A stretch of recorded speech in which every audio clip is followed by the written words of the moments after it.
Nicola Sturgeon will end up getting sued in the courts if she presses ahead with her Plan B for independence, and the Scottish taxpayer will have to foot the hefty bill, a constitutional expert has told. The Scottish National Party, SNP, has announced plans to try to legislate for a second independence referendum even if Prime Minister Boris Johnson continues to refuse to approve such a vote. Michael Russell, Scotland's Constitution Secretary and SNP President, has said a bill to hold Indirect 2 will be introduced to the Scottish Parliament if the Holyrood elections result in a pro-independence majority. The plans follow growing pressure on SNP leaders from members for a Plan B route to a referendum. Mr. Johnson has said he will not approve another independence vote and argued in an interview this month that Westminster should not allow one until the 2050s. Mr. Russell said in a statement that the Scottish Parliament could then pass a bill preparing for an independence vote even without UK approval, challenging Westminster to take legal action to dispute the legal basis of the referendum and seek to block the will of the Scottish people in the courts.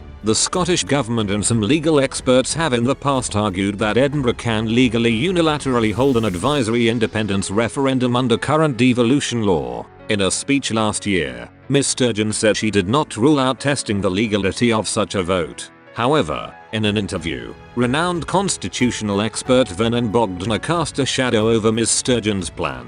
He argued that holding such a referendum without Westminster's authority would be ultra vires, Latin for beyond the powers, because matters connected with the Union are reserved. Because of this, the SNP will end up being sued in the courts and the Scottish taxpayer will have to foot the hefty bill. He said, a referendum would be clearly illegal since the devolution legislation declares that matters relating to the Union are reserved to Westminster, and nothing could be more related to the Union than an independence referendum. If they try to hold a referendum, they would be spending money illegally and could be sued in the courts. Scottish taxpayers will bear the costs. When asked why Ms. Sturgeon decided to go with the strategy, Professor Bogdana said, "It may be no more than a threat. It could be bluff. But whether so or not, the devolution legislation is perfectly clear. The courts would not take long to decide the issue.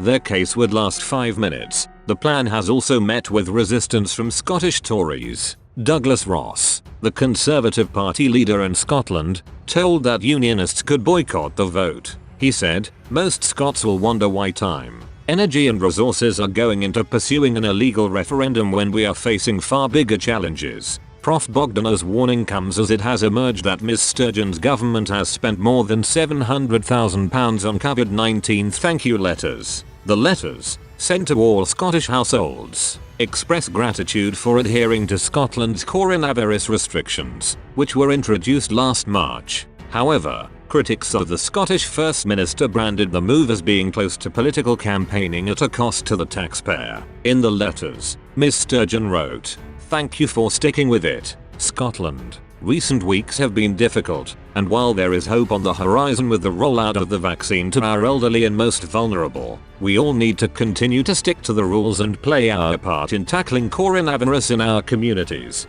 She warned the first weeks of January had presented us all with challenges as we look to reduce the spread of coronavirus. The SNP leader added, "The introduction of a new strain which spreads more easily has required us all to take further steps to prevent the virus taking hold in Scotland. I will never be able to thank you, your family and your loved ones, enough for what you have sacrificed to help Scotland through this pandemic so far. I know it's hard, but taking these difficult steps is our main weapon against the virus, to protect our lives, our health and our jobs, until the vaccine for coronavirus becomes more widely available." Jackie Baillie MSP, interim leader of Scottish Labour, said the letters should have been signed by scientists rather than herself. She said, "Polling shows that people have considerably more trust in the NHS as a source of information on COVID-19 than they do in the Scottish and UK governments. Of course it is vital that the public is kept informed of Scotland's efforts to tackle COVID-19.